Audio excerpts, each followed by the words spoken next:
Grace, anong mga kalsada ang sarado sa motorista at kailan inaasahang madaraanan na ulit ang mga yan?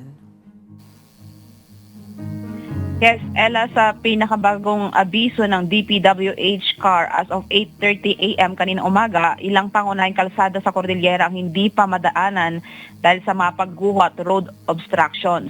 Kabilang dito ang Cannon Road at Benguet Nueva Vizcaya Road sa Bicol, La Trinidad na mga pangunahing ruta papasok at palabas ng Baguio. May mga apektado ring road section sa Benguet, Ifugao, Kalinga at Mountain Province.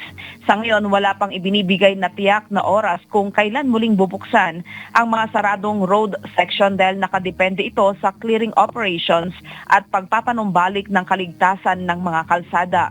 Kaya pinapayuhan ang mga motorista na iwasan muna ang mga apektadong lugar at gamitin ang mga itinalagang alternate routes habang patuloy na minomonitor ng DPWH ang kondisyon ng mga kalsada. Patuloy ang pagmomonitor sa mga pangunahing kalsada sa Cordillera na hindi madaanan dahil sa mga pagguho at iba pang road obstructions. Sa mga Baguio-bound roads, kabilang sa apektado ang Cannon Road at Benguet Nueva Vizcaya Road sa Bicol, La Trinidad. Para sa Cannon Road, maaaring gamitin ang Marcos Highway, Asin Nangalisan, San Pascual, La Union Boundary Road at Nagilian Road. Samantala, Marlboro Bicol Road at Lacamen Road ang alternatibong ruta sa Benguet Nueva Vizcaya Road. Sa Benguet, hindi rin madaanan ang Baguio-Itogon Road sa Sitio Goldfield, Barangay Poblacion, Itogon. Ukab Midas Road ang alternatibong ruta. Apektado rin ang Tawang Ambyong Road at Benguet Nueva Vizcaya Road sa Barangay Bubukol o Bubuk, Bisal, Bukod.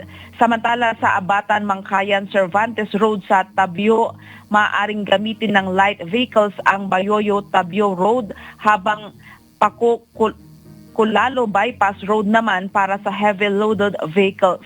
Sa Ifugao, Kalinga at Mountain Province, may mga apektado ring road section.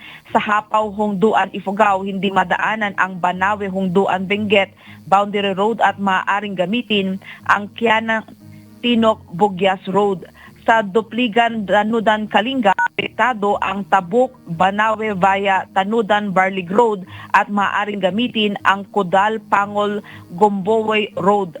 Sa Balalwata, Jan Mountain Province, hindi madaanan ang Mountain Province Ilocos Sur via Tue Road. Alternatibong ruta ang Mountain Province Ilocos Sur Road via Kayan Road. Ella, pinayuhan ang mga motorista na iwasan muna ang mga apektadong road section, gamitin ang mga itinalagang alternate routes at patuloy na subaybayan ang mga opisyal na abiso bago bumiyahe. Patuloy namang minomonitor ang kondisyon ng mga kalsada sa buong Cordillera. Yan muna ang balita. Balik sa iyo, Ella. Maraming salamat, Grace Doctolero.